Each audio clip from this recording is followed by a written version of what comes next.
I'll turn the morning on. So, okay, so we've been going through Chris Bray's book, Backgammon to Win, which is as I said before, it's a beginner's book, and I've been taking some of the beginner pieces there and really expanding them to make it so that it covers more than just beginners, and that someone who is an intermediate level or a low intermediate or even an intermediate level could take it, and if you learn the things that are being taught there, that you become and become proficient at, you could actually take it to the upper level.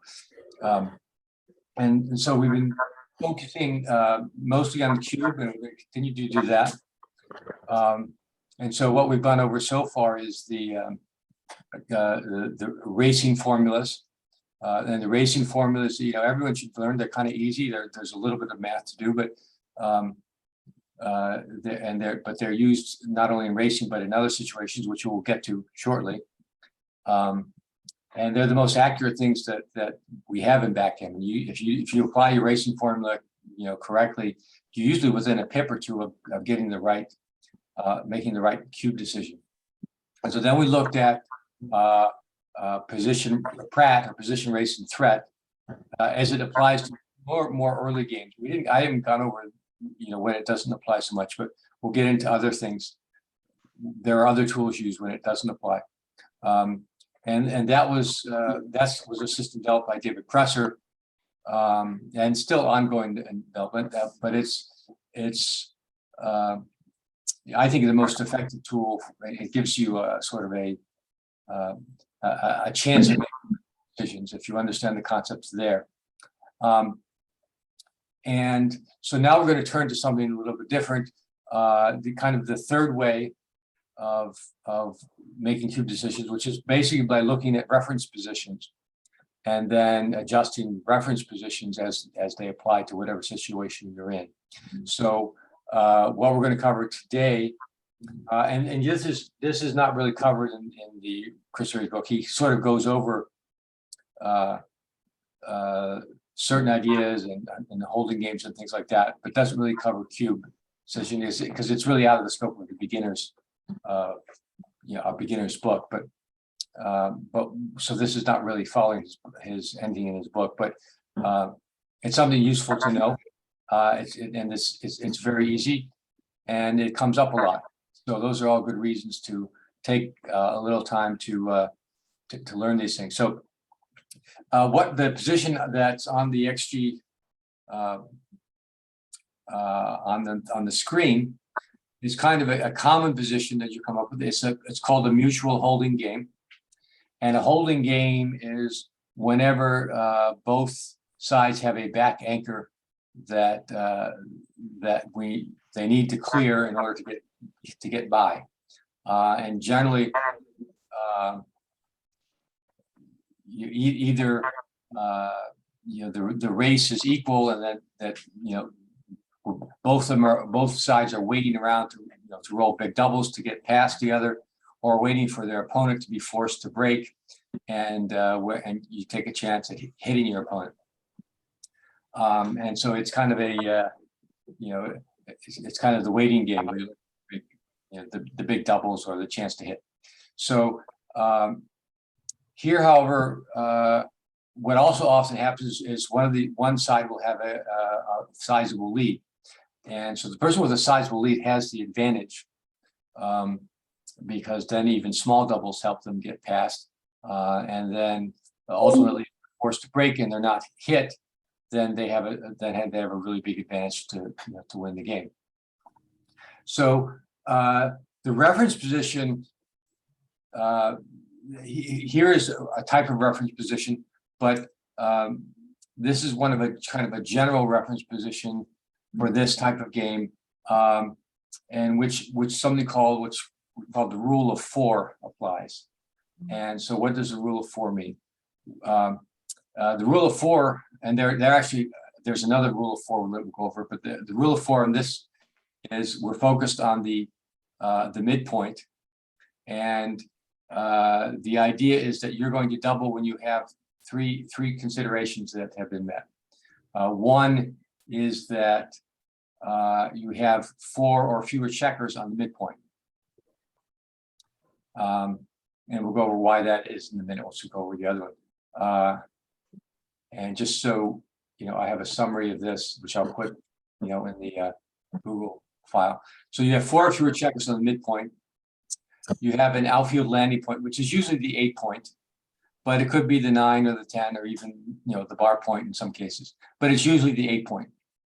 And then if you have a lead of 12%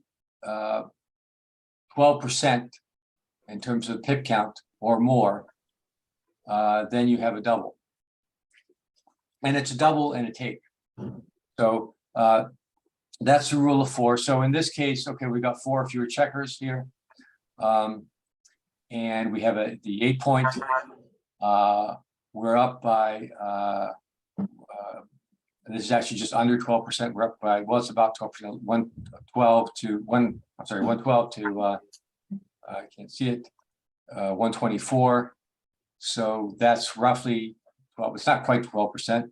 And, oops. And so this is a borderline double and take. If we actually make this 12% or better, then we've got the it's still no double, but it's a borderline double. So this is roughly where you're going to double here. You rarely come out at exactly 12%, but that's kind of where you are. Generally, these types of positions are your pip count is around 100, 110, 120. So you're really 12 to 15 pips ahead. That's another way of looking at it if you don't like to do 12%. So that's the basic idea. Let's look at some now, and the way that reference positions work is that this is the basic structure that you have, but you're going to get this, you're not likely to get exactly this position. With 4 on the midpoint and 2 on the 8 point and so on and so forth. But that doesn't matter. It's the basic structure that matters. And the basic structure is that you have your midpoint to clear, you have a point in the outfield, and it's usually the 8, and you're up in the race by some amount. And so, so if you have those conditions met and you're up in the race by 12% or more, that's a double and a take. So let's look at some variation. Gary, so this rule is just telling you when to double. It's not telling you when to take, is it? Oh, well, yes, it is. It's well, and we'll talk more about taking later, but these are virtually always takes from Black's position. So we'll go. There's some very rare circumstances when it's not a take, and we'll go over some of those. So that's why the emphasis on, well, when is it a double? Because it's virtually always a take. Because here, Black, yellow has to get past, 2 points, and even if yellow only has to get past the 1 Black point, it's still a take. But it's not telling you how further ahead yellow can be to make it a pass. No, well, we'll get to that. Okay, I'm jumping ahead. Okay. Yeah, you're jumping ahead. We'll get to that.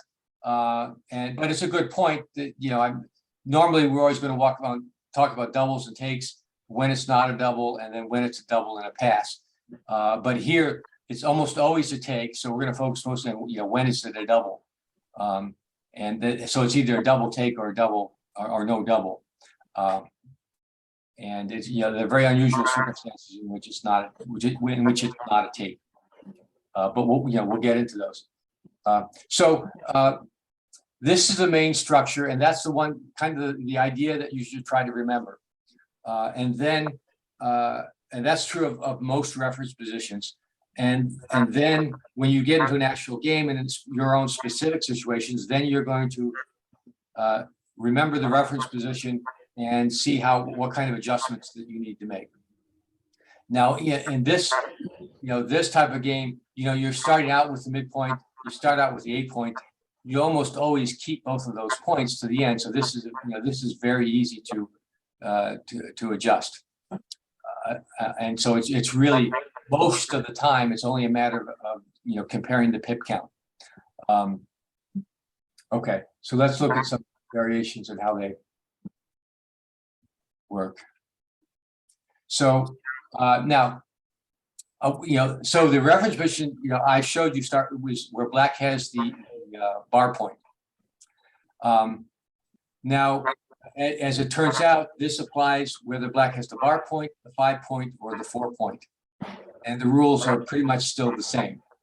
So that makes it a little bit easier. So that's the first thing to remember is that it's not just a bar point. You don't have to rethink the whole thing if you have the 5 point.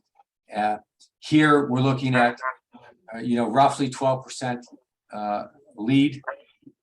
Black has the 5 point, and yellow has the 4 checkers on mid and an outfield point, and this is the borderline double take. Excuse to raise question. If we move these around, now yellow has a huge lead, and this is still a take.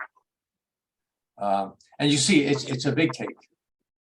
It's not a borderline take; it's a big take. So even we gave an extra nearly 20 pips to yellow. That's not the issue.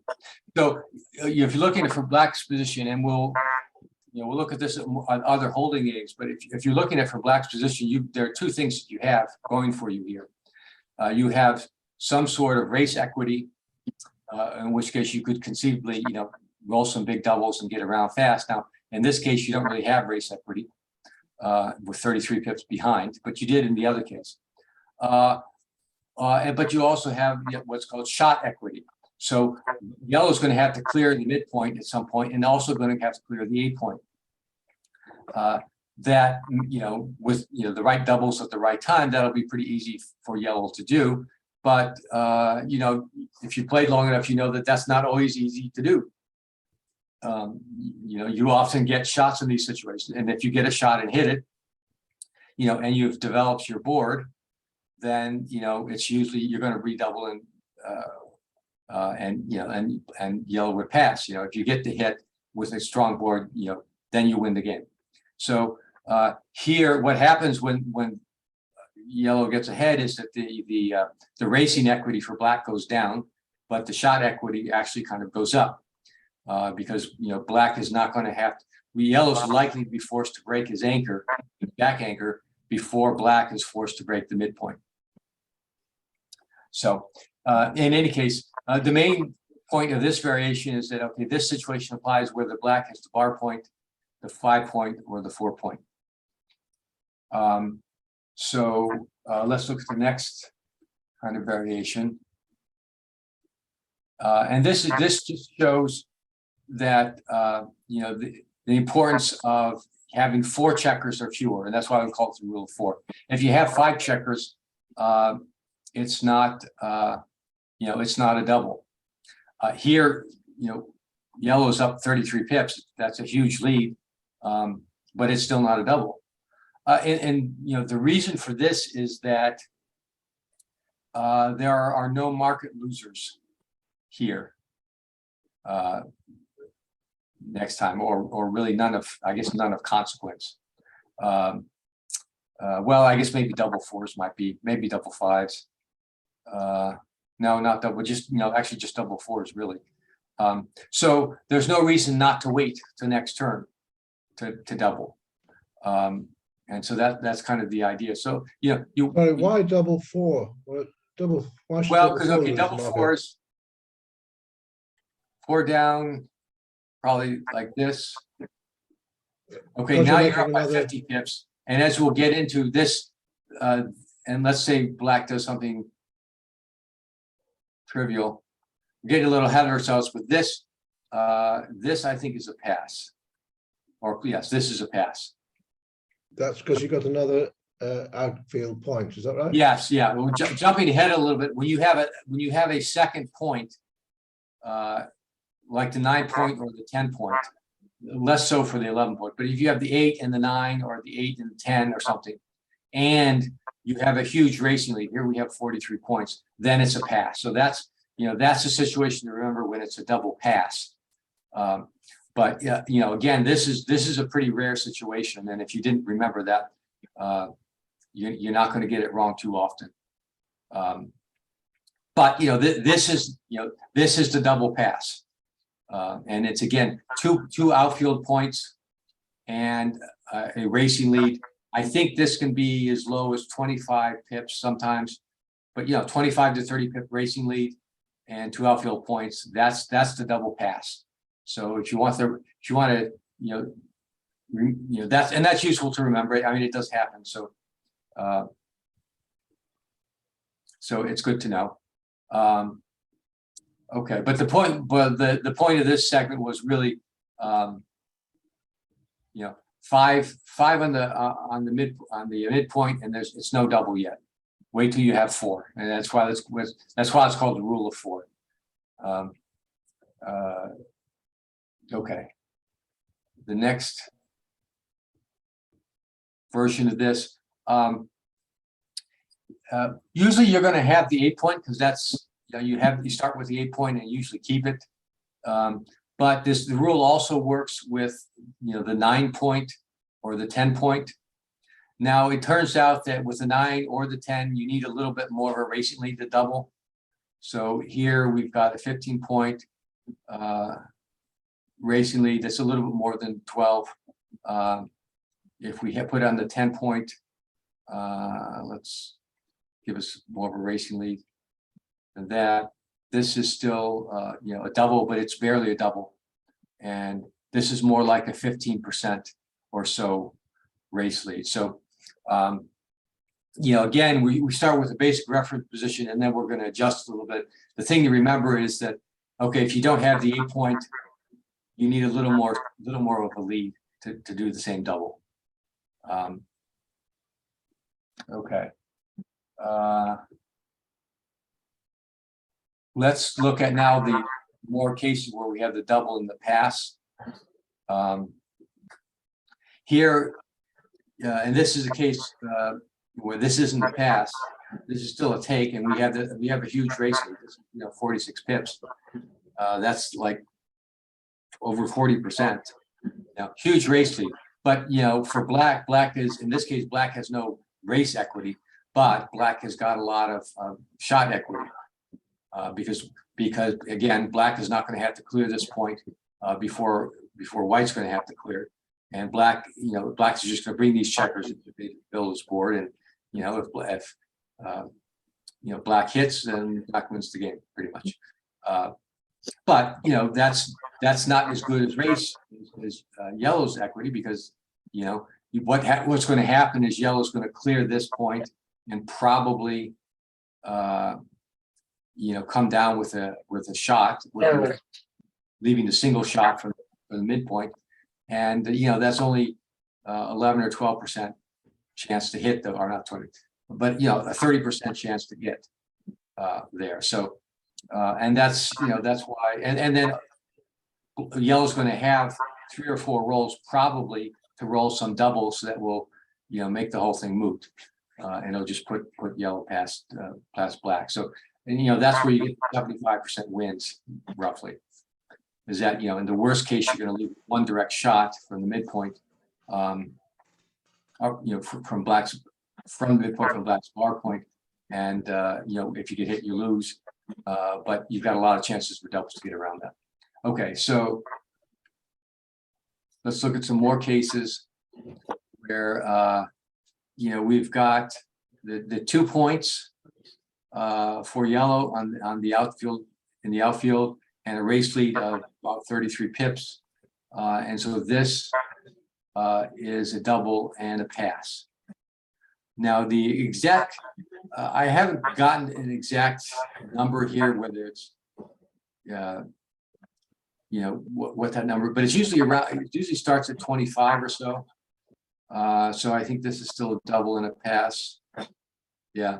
And if it goes down a little, whoops, this is about 25. This maybe a borderline pass. Oh, this is a take. Okay, so around 25 pips. So there's no, I don't know of a good rule for that, but it's around 25 to 30 pips. If you're behind, if black is behind in that, then then that's when you're looking to pass. Now, let's also, I don't have any examples, we can create some. This is all dependent remember, black's equity here is on shots. Now, black has done something stupid with his board, or for a reason where he's not going to get a decent board. So here's 19 pips. I would say this is still a take. Let's get him some more racing league. Yeah, so this is going to be a pass, even lower 24 pips. So you do have to take into account black's board. Normally in this type of game, black will have a decent board. So if black has cracked their board or whatever, something happened, and black doesn't really. If black hits doesn't automatically win, then you can kind of discount that. But typically that's not the case in these types of games.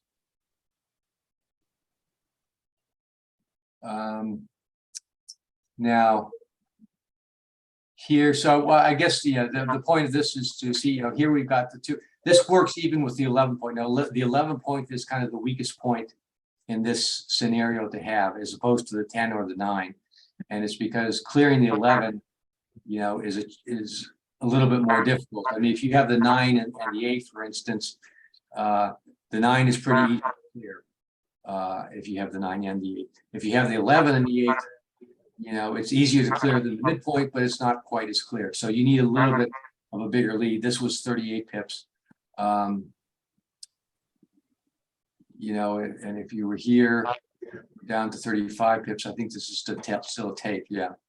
So, again, I don't have specific numbers that I can tell you that work, but the idea is the same. Okay, you're in a little worse position here than if you were here, and so this is a clear pass, and sticking it back here is a take, even though it's it's not that much of a race difference. Okay.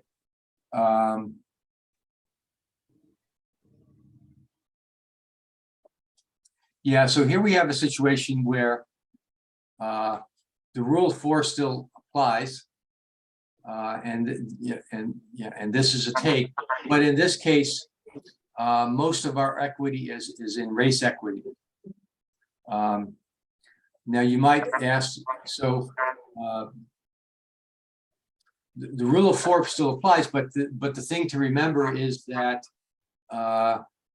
what we're talking about in race lead, and we don't usually mention it because it usually doesn't happen. Usually when black has the midpoint or the 5 or something like that, and black still has its own midpoint, black hasn't sort of crunched his board here.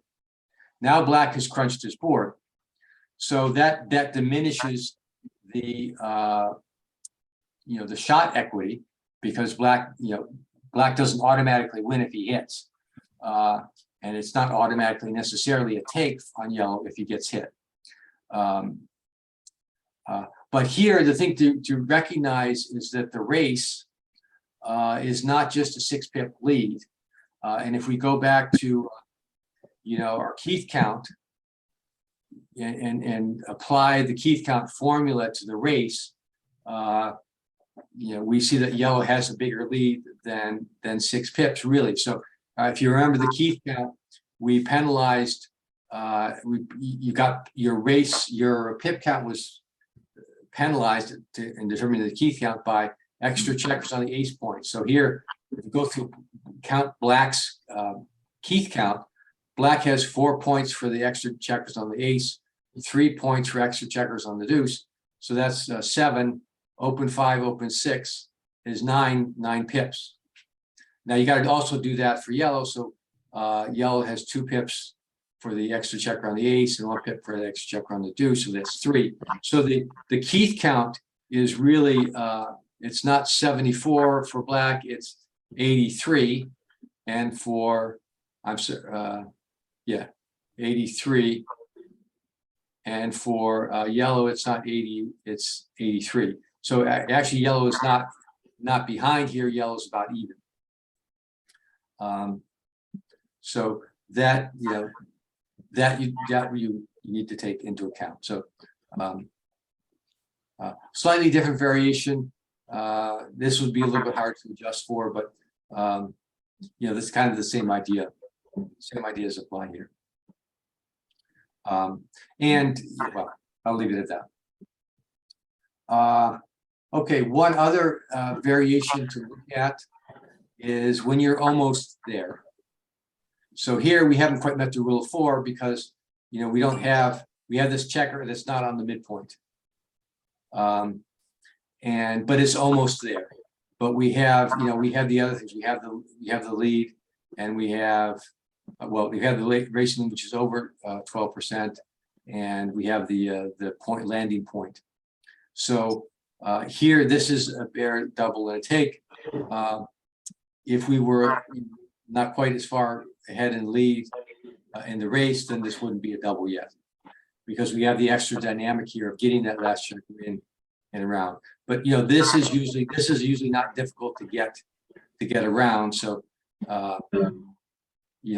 so if you want to, if everything else seems to be falling into place, this could be easily be a double, and it's still a take, because this position for black is better than it was, better here than it was here, because now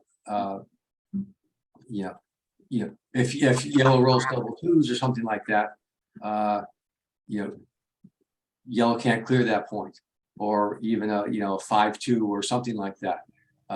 Yellow could easily give up, giving up a shot next time. Even though it's a direct shot, so even though that's only maybe 30%, if you don't get that one, you still have another chance at the midpoint, or trying to clear the midpoint or the 8 point. So keep in mind, these even double 6 leaves a shot. Which yes, yeah, that's true. Double 6 leaves a shot. You wouldn't expect that. So yeah, so all these little things add up to a few percent here and there, and which is usually enough to I don't know what happened to this one. Now it's a no double, but they matter. Here you can see typically these are like 75 to 25%, and in this case, that went down. It's 70 to 28. So that those extra shots, those extra numbers of these shots, give you a few extra percent for black, give black a few extra percent, and then that's usually enough to push it to make it a bigger. Okay, so that is it. That's the rule of 4 as far as the midpoint holding game goes. Again, very useful. Happens quite a lot. It's worth remembering. And then these variations are also kind of common. They're not, and this is about as easy as it gets to in applying this sort of idea to to variations. So good thing to know. All right, any questions? Oh, and I'll have the summary I will put that in the Google Drive along with this this recording. So. Right. Well, thank you, Gary. That was very interesting. Okay, good. Let me stop the recording.